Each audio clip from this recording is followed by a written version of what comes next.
As you grow older, time seems to become ever fleeting, each day passing faster and faster. Precious moments lost to typing away on computers and filing paperwork, trapped in a gridlock of metal cages on wheels for hours on end on what should be a mere 15-minute drive, or hours lost to slumber and exhaustion. And even should you have found a way to reduce that necessity for sleep, it may still feel like it's not enough. You could be facing a terminal illness and only wish to live longer, but calling out to him did not succeed, and yet you can't leave your children behind. Or perhaps, above all, most simply, fate has said your end is near. Don't you wish you could give anything to have more time to spend with those you love, to experience the facets of life, to go places you could only dream of visiting? So what are you willing to give? To risk? If you truly wish for more time, or perhaps are insane enough to chase any form of gamble, then there is a way. See, time watches over us all, binds us to existence only temporarily, until they decide to take away that right, and offer your soul to oblivion, their lady of love. But as much as time seems to be an orderly creature, one of rigid, unmalleable pace, they have a penchant for chaos. It's why they seek to impress oblivion after all, slowly marching us all to our inevitable doom, into her awaiting arms. And one little-known habit that time picked up from their mistress is their love for gambling. Since we worship time in every single moment of our lives, with their altars existing in every single person's home or place of work across the globe, they do deign to gaze upon us every so often, and have taken a liking to a particular game of chance long lost to humanity, ticking away only second by second for all of eternity. They enjoy mixing things up here and now, then and soon. Sadly, time does not get many partners to play with, but today I will instruct you on how to initiate a game of Queen's Hunt with time. Advisory: if you intend on performing this rite, it is extremely important that you are familiar with the entirety of the steps ahead of time. Your game partner has no patience for those who waste their gift. You will require the following: a normal deck of 52 playing cards, a candle, a method of lighting the candle, a black marker, and a table with 2 chairs. Please ensure that there are only 2 chairs. You do not want unwelcome players arriving to join the game. Start by blocking all sources of light and prying eyes from the room you intend to do this in. If performed during the daytime, do your absolute best in making the room pitch black. Draw the curtains, lock all doors, and turn off the lights. You may light the candle prior to this, but once you begin, the candle is the only source of light allowed. No electronics must be on your person, and you must remove all devices capable of displaying time from the room before beginning. They are altars, after all, and every gaze at them you've given over the years was another offering. Too many offerings in one place, and, well, you'll learn what they are capable of soon. Once the altars have been removed and all sources of light or interruption have been denied, take a seat at the table. In the murky, flickering candlelight, take the black marker and draw the invocation symbol on your non-dominant hand, a simplistic hourglass made of 2 triangles with a line through the middle, parallel to the bases of each triangle. Open the deck box and place the deck in the middle of the table, if you have not done so already. Now you may call upon the entity. Declare aloud, "I feel the call of the Queen's Hunt." Do you? There may be no response for some time. You must sit there in the dark and wait to see. If you have second thoughts about this, aren't feeling lucky anymore, or want to end the ritual for any reason prior to time's arrival, simply blow out the candle and turn on the lights. Do not attempt to stand or leave the table. This room no longer belongs to you, only the candle.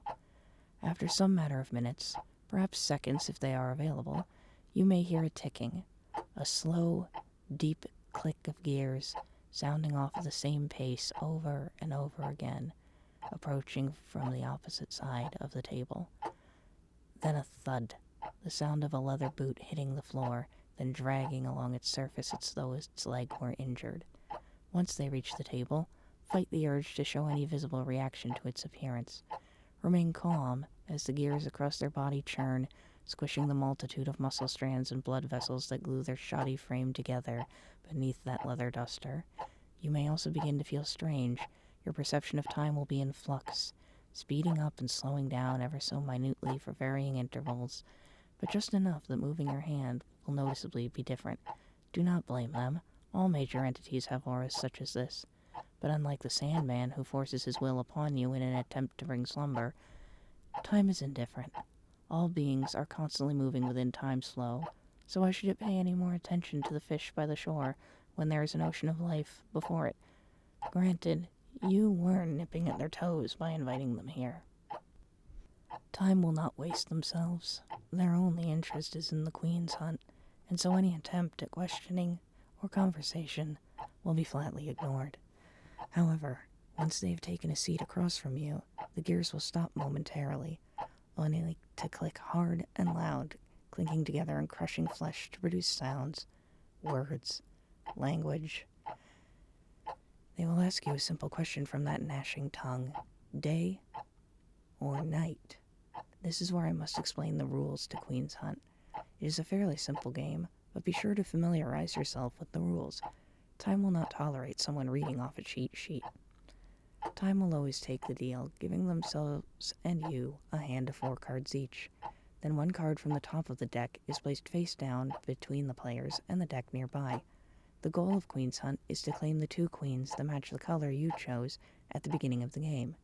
Red for day, black for night. The question you asked at the start of play is the color you would like to hunt for. When a turn starts, the opening hand dealer, or the winner of the last turn, goes first. You are betting the values of your cards against your opponents, and the winner of each bet claims the card in the middle of the table. Aces are worth 1, jacks are 11, and kings are 12. Queens have no value and cannot be played. They must be kept in your hand should you collect one. You may bet any number of cards on your turn, provided you do not exceed a sum of 12. Going over 12 is forbidden, so count correctly. If you play first, you cannot adjust your sum after your opponent plays either. If you bet higher than your opponent, you win the turn, and claim the face-down card in the middle of the table for yourself. All played cards that turn go to a discard pile next to the deck. Then, each player draws 1 card from the top of the deck if they have less than 4 cards in hand. If you already have 4 cards, do not draw. Play continues as described above until a win condition is met or the deck runs out of cards, at which point both hands are revealed. As stated prior, this is an extremely easy game to play, but is highly reliant on chance. You have no idea what you are betting on, only praying the face-down card is one of the queens or a number with high value to use later on. And betting with multiple cards is risky too. If you play 2 or more cards, if you do not win, you will be left with 1 less card until you decide to pass for a turn, and possibly miss out on a queen. Do not let that pang of realization overwhelm you, just because time exists at all points. This is the one activity, the singular moment in history, that they choose not to gaze upon. They value truth and honesty in this game of Risk, and will not look ahead or along any other paths to determine your cards. It is by their will alone that you are allowed to have a chance in this game. Be grateful. If during the game you wish to end it early, fearful of what the result may be, you may blow out the candle. Doing so will make the disgruntled being pause, place their cards on the table, and walk away into the darkness. Once the sound of grinding gears has completely disappeared, you may get up and turn on the lights. But under no circumstances should you ever try this ritual again if you do this. Of course, this is provided that you even can blow it out. As mentioned before, time's influence is even more distorted the closer to the entity you are, and sitting across a table from them, you are most certainly going to experience some fluctuations. 1 minute you're at your current age, and the next your card hand may be shaking uncontrollably. You'll drop the cards on the table, fingers too weak to hold even 4 flimsy pieces of cardboard. The candle will illuminate the vast wrinkles across your skin, and your whole body will ache and droop. Your mind will wander, forgetting why you were even here. You might get up to go get a glass of water and try to leave the table. You may find yourself lost, hobbling around in the dark for the remaining minutes of your life, lost to eternity. Or you may end up the other way. As your maturity decreases, your interest in Queen's Hunt will wane. You won't understand the rules, simple as they are, because you're incapable of comprehending them yet. Tiny fingers will make bad plays, putting all the wrong cards out and losing round after consecutive round to time. Only when the tide shifts and you return to your true age will you realize what has happened, and the dread will truly sink in as the deck gets lower and lower, and you find yourself 1 queen short, or more, and with the more altars you left around the room prior to playing, the effects of these fluctuations will only grow worse. The last subject to discuss is the series of game-ending states. These are the various ways you may win or lose the Queen's Hunt, and the resulting events that will unfold. Should you find both of your own queens, you may reveal your hand immediately and state the appropriate victory phrase according to your chosen color. Dawn breaks if you are playing day, or night falls for playing night. Time will verify the win before lowering their head and responding thusly.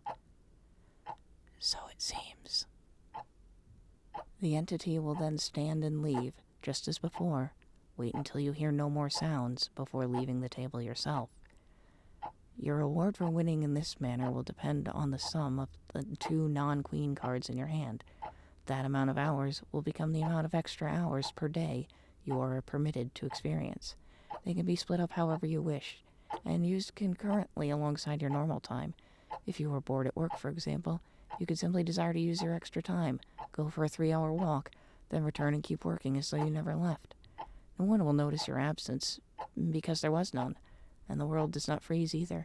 You are simply permitted to experience 2 places in space at the same time, for a given amount of time each day. Still, this should be more than fulfilling for your needs.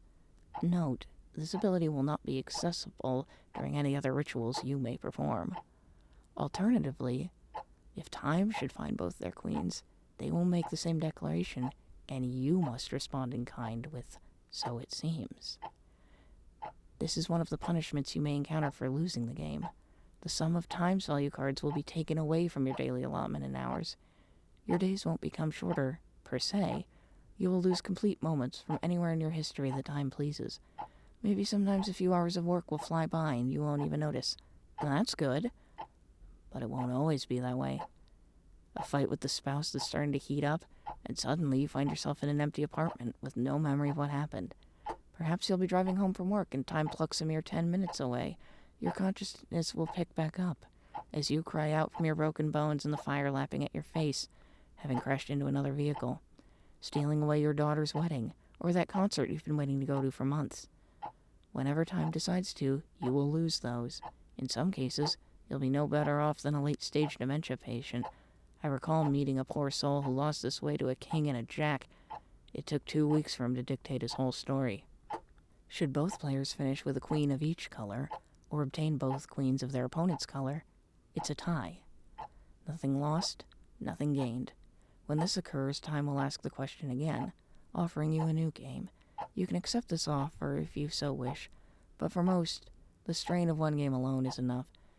To decline this request, politely tell them that you've had enough for now, and shuffle the deck back together into one whole before blowing out the candle. Again, wait before leaving the table.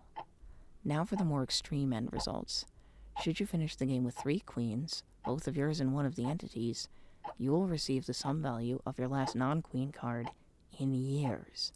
They can be spent as a pool rather than a daily allotment. If you want to, you can even hold on to them and save them to extend your life. Naturally, should this be time's result, you will lose those whole years wherever it seems necessary. I spoke with one woman who missed out on her son's early years, from the birth at the hospital to the middle of his first year of grade 2. Or maybe time will gift you to his beloved early, and just neatly lop those years off the end of your life. One moment you'll be on a second date with someone you're feeling real good about, and the next, you're not. You're not anything. You become nothing. If the queens are the inverse, however, having only one of your own queens but both of your opponents, this is also a tie state. And then there's the jackpot, the full hand. If by some complete miracle of fate, you are able to collect all 4 queens, simply show your hand and declare, "I am the night and the day." Accounts of what the reward actually is are very few and far between, as this is an incredibly rare circumstance. That being said, I did meet one man who claimed to have done just that. He stated that upon making the declaration of having 4 queens, all of time's gears came to a jolting stop. At first, the man feared that he had angered the entity, but instead the gears began to turn again after a moment. The being stood slowly, metal creaking and flesh snapping apart, before rummaging around inside their jacket for something. After a moment, they held a pocket watch in their hand, with fingers made from hands of a clock. They screwed off the rusty back, then reached deeper into themselves. To the man's horror, he heard a loud chunk as time itself ripped a gear from their own innards and placed it in the little pocket watch. They then placed the watch upon the table and disappeared into the dark. When the man concluded the ritual, the pocket watch remained. According to him, time had given him his own altar. He showed me the pocket watch, and while it was incredibly ornate and beautiful to behold, I chose to avert my gaze.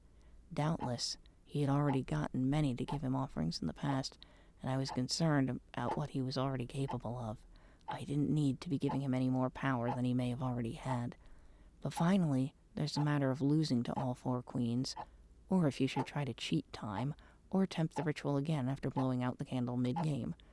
For losing so completely, or for being a terrible sport, time will finally put their gaze upon you. They will focus on that lone fish for once, nipping at their toes, and grant it the ultimate punishment. No, you will not be erased from history. You will become one with it. Every particle of your very being will be meticulously placed upon every single horrible moment in time. The burning of the dinosaurs, gas deaths in the war trenches, torture in the basements of the most cruel and deplorable individuals known to man. All the parts of you will be forced to experience every one of those moments, all of time, for the rest of time, suffering in truly eternal agony. No rest, no escape, only eternity and suffering across it. Maybe then you will finally understand a fraction of what time witnesses and why they find oblivion so attractive. Of course, this is only the worst outcome of all, and you'd either have to be incredibly unlucky or the type of person that deserves it to get punished like that. And should you survive your ordeal, you are free to invite time over again and again for more games of Queen's Hunt, to test your luck and gain more history, more memories. So, are you feeling lucky?